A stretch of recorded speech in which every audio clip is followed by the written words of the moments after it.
আমি মিরপুরেরই ছেলে এবং আমি এতটুকুই সন্তুষ্ট আপাতত যে মিরপুরের সুপারস্টার।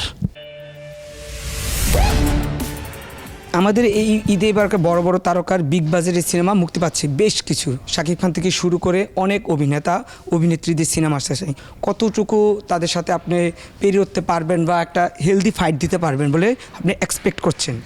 না, আমি কোনো মতে এটাকে কম্পিটিশন ধরি না, কারণ হচ্ছে তাদের দৌড়ানোর যে ট্রাক সাইডটা সেটাও টোটালটা আলাদা, আমার দৌড়ানোর ট্রাক সাইডটাও আলাদা, আমাদের বয়সও আসলে সেম না।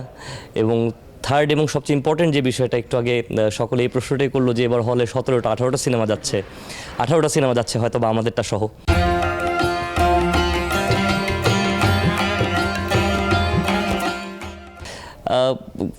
যারা 170টা 180টা হল নিয়ে একটা সিনেমা রিলিজ করেন তারা অবশ্যই পরীক্ষিত, কারণ তাদের হলে সিনেমা মানুষ নিশ্চিত হলে দেখতে যায়। আমি একটা জিনিস আমার টিমের পক্ষ থেকে এবং আমার পুরো টোটাল ক্রুর পক্ষ থেকে জানাতে চাই, যদি আল্লাহ আমাদেরকে সুযোগ দেয় যে আমরা একটি হলই পেয়েছি, আমরা একটি হলে সিনেমা রিলিজ করব এবং সেখানে অডিয়েন্স যেন আমার উপর বিশ্বাস করে, সেই আশাটা আমরা রেখে সিনেমাটা রিলিজ করবো ইনশাল্লাহ। পার্শ্ববর্তী দেশ ভারতে কিন্তু বলিউডে সাইয়ারা বলেন বা আরও 12 ফেলথ এই ধরনের একদম নতুন শিল্পীরাই কিন্তু ধামাক্কা করে দিচ্ছে তারা এসে। তাহলে মনে হয় না যদি গল্পের জোর থাকে, অ্যাক্টিংয়ের যদি জোর থাকে, ভালো সব কিছু মিলে এটাও মানে বড় বড় সিনেমাকে, বড় বড় আর্টিস্টের সিনেমাকেও ফাইট দিতে পারে? আমি একটি কথা অনেক সুন্দর করে বিশ্বাস করি এবং এক কথায় এই কথাটা আমাদের টোটালটাই বিলিভ আনতে হয় যে ডিরেক্টর ইজ দ্য বস। তো যখন আমি এই কথাটা কমপ্লিটলি বিশ্বাস এনেছি এবং তখন আমি এটাকে নিজেকে সারেন্ডার করে দিয়েছি আসলে। এবং স্টার নাকি স্টার না, এটা ডিসিশন আসলে জনগণ নেয়, এটা ডিসিশন আমাদের সাংবাদিক ভাইয়েরা নেয়, এটা মিডিয়া নেয়।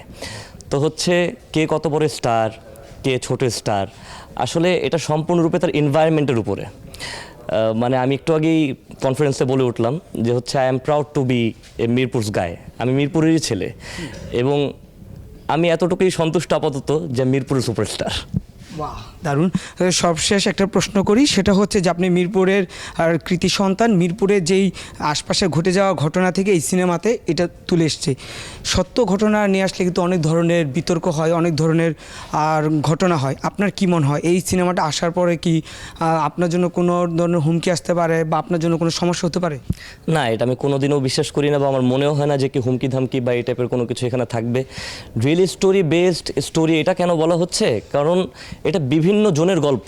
একটি জুট এলাকার গল্প আসলে একজনের গল্প না, এই আধিপত্য আজকের গল্প না। এবং যদি আমরা বলেও থাকি যে রিয়েল স্টোরি বেসড, এটা কার গল্প আমরা তা তো সেখানে বলছি না।